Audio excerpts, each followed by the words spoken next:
bahwa panel surya itu dia memanfaatkan cahaya mataharinya, bukan panas mataharinya. Nah, di sini aku bakal buktiin bahwa panel surya itu bekerja berdasarkan input cahaya, bukan panas. Nah, jadi di sini aku udah ada panel surya. Nih ya, panel surya ya. Di sini panel suryanya udah aku sambungin antara positif dan negatif, dan ini aku sambungin juga ke beban. Nah, beban kan tadi udah aku sampaikan juga bisa berbagai macam gitu. Di sini bebannya buat praktik, buat biar video ini bisa mudah untuk dimengerti. Bebannya ini modul cas. Jadi di sini modul cas ini dia bisa apa ya? Bisa ngasih tahu kita kalau misal ada energi listrik yang masuk ke sini, LED bakal nyala gitu. Ada indikasinya nanti. Oke, ini keadaan awalnya ya. Ini panel suryanya. Ini panel suryanya nih. Ini keadaan awalnya belum ada indikasi apa-apa. Semuanya masih mati. LED-nya pun juga masih mati. Nah, saat aku senterin, nih, senter HP nih. Saat aku senterin, nah, ini ya, bisa dilihat LED-nya nyala, ada merah tuh, warna merah. Makin jauh aku senternya, makin jauh cahayanya, lama-lama dia bakal makin redup. Nah, dan mati. Ini aku jauhin ya. Ini aku jauhin, dia bakal mati. Tapi kalau aku deketin lagi HP-nya, nah dia bakal nyala tuh. Nah, ini redup, di sini redup nih. Dia mulai nyala, aku deketin, dia makin terang, makin terang, makin terang. Nah, ini nih. Ini makin terang ini berarti energi listrik yang tercipta juga makin banyak. Di sini aku udah bilang ya bahwa panel surya ini udah aku sambungin ke kutub positif dan negatif. Ini positif, ini negatif.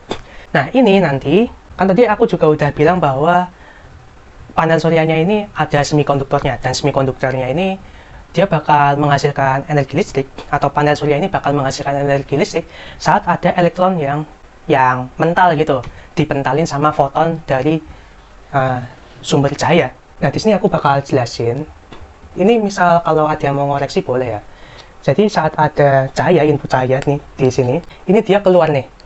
Elektronnya itu keluar dari kabel kuning ini yang positif. Nah, kabel kuning ini masuk ke beban ke sini, yang nantinya di beban ini elektronnya itu bakal nyalain lampu LED yang tadi warna merah tadi. Nah, jadi di situ ya. Terus habis itu saat udah masuk ke sini, masuk ke LED buat masuk ke beban ini buat nyalain LED tadi dari yang kuning ini, baru dia keluar lagi, elektronnya keluar lagi ke kabel coklat ini, ke negatif, dan akhirnya masuk ke sini lagi, masuk ke tempat di mana dia kepental tadi. Kalau misal ada yang tanya, ini kan ruangannya ada lampunya gitu, kenapa indikasi yang ada di sini nggak nyala? Itu kenapa? Karena lampu ini tuh tidak cukup terang. Oke, tak balik lagi ke kursi. Nah, ini kan ruangannya ini ada lampunya, ada cahayanya, tapi kenapa lampunya ini nggak nyala? Ya, seperti yang udah tak praktekkan tadi, bahwa dibutuhkan minimal intensitas cahaya tertentu untuk panel surya itu bisa menghasilkan energi listrik. Jadi, saat panel surya itu diletakkan di bawah lampu dan dia tidak menghasilkan energi listrik, ya berarti intensitas cahayanya belum sekuat itu. Ya, maka dari itu panel surya itu ditaruh di bawah matahari karena intensitas cahaya dari matahari itu sangat tinggi. Dan yang terpenting, itu gratis, disediakan oleh alam dan tidak akan hilang. Kecuali kalau kiamat itu baru hilang gitu. Jadi elektron yang ada pada sebuah panel surya itu saat dipentalin sama foton, itu dia keliling dulu buat ya tadi nyalain LED, baru balik lagi ke tempat asalnya tadi, ke tempat atom yang kekurangan elektron. Jadi bisa dilihat juga bahwa dari proses ini listrik yang dihasilkan pada panel surya itu listrik DC atau listrik searah. Tadi kan aku udah bahas ya, searah tadi, dari panel surya ke kabel kuning, ke kabel positif ke beban, terus habis itu ke kabel negatif, baru ke panel surya lagi. Ini itu kan satu arah. Ya, aliran listrik satu arah atau arus satu arah itu disebut arus DC atau listrik DC. Nah, siklus kerja seperti tadi ya, pelepasan elektron, terus habis itu elektronnya nyalain beban, terus habis itu elektronnya balik lagi, itu prosesnya terus berulang, bisa diulang sebanyak apapun selama panel suryanya nggak rusak gitu, dan selama dia dapat cahaya terus. Jadi bisa dibilang panel surya itu merupakan salah satu teknologi yang bisa menghasilkan energi listrik terus-menerus gitu. Jadi bisa dibilang panel surya itu merupakan teknologi masa depan. Nah, kenapa bisa dibilang teknologi masa depan? Ya, kalau kita melihat dunia sekarang, itu krisis energi pasti akan terjadi. Mau itu cepat atau lambat, krisis energi itu pasti akan terjadi. Kalau kita lihat sekarang ya, terutama di Indonesia, kebanyakan energi listrik itu diproduksi dari pembakaran batu bara, yang mana pengetahuan umum yang ada, batu bara ini bisa habis, dan itu mau cepat atau lambat itu pasti habis gitu. Pengetahuan umumnya kan seperti itu. Nah, teknologi panel surya itu jadi salah satu teknologi yang memecahkan krisis tersebut. Makanya aku sebut ini sebagai teknologi masa depan yang bisa mengatasi krisis energi yang akan datang, mau itu cepat ataupun lambat. Nah, tapi ya selayaknya sebuah teknologi, pasti masih ada yang kurang, masih ada yang miss. Bahkan setelah riset bertahun-tahun yang lalu ya. Kita kan tadi udah bahas ya, bahwa panel surya itu merupakan teknologi yang sangat bagus, bisa dibilang. Dia bisa menghasilkan energi listrik hanya dengan inputan cahaya aja, yang mana inputan cahayanya itu gratis, yaitu sinar matahari. Tapi kenapa sampai sekarang itu masih sedikit yang menggunakannya, terutama di Indonesia ya.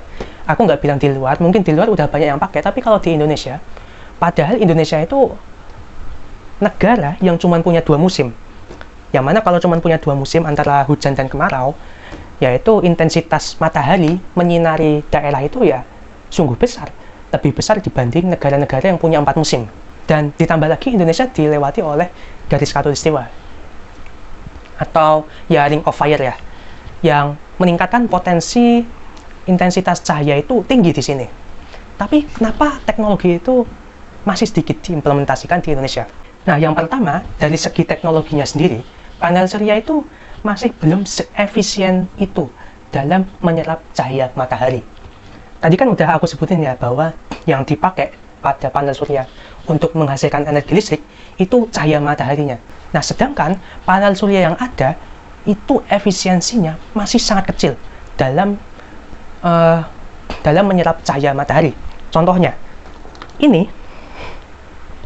panel surya yang aku punya ini efisiensinya bahkan mungkin kemungkinan besar kurang dari 10%, mungkin cuma 7%, karena harganya murah banget, nggak sampai 20.000 ini kayaknya aku beli, aku lupa harganya berapa. Dan yang panel surya yang diperjualbelikan secara bebas ya, itu biasanya efisiensinya sekitar 20%-an, ada yang 40%, tapi itu mahal banget. Bisa dikategorikan sebagai panel surya yang bagus itu 40%, tapi masih diperjualbelikan. Ada itu yang 40% itu ada. Jadi makin efisien sebuah panel surya itu dalam menyerap cahaya, makin kencang juga energi listrik yang dihasilkan. Dan saat makin kencang juga energi listrik yang dihasilkan, makin mahal juga sebuah panel surya itu. Yang aku ketahui ya, setelah aku baca-baca itu, paling tinggi panel surya itu memiliki efisiensi sekitar 60%-an aja. Jadi 70%, 80%, atau bahkan 100% itu masih ngimpi. Yang bisa diperoleh saat ini itu 60% doang. Dan itu masih dalam tahap penelitian. Jadi cuman ada di laboratorium atau lab-lab tertentu yang memfokuskan mereka pada pengembangan teknologi panel surya atau sel fotovoltaik dibilangnya. Dan kalian tahu apa bahan yang digunakan untuk panel surya itu bisa mencapai titik efisiensi 60%, yaitu campuran antara titanium dan juga gallium.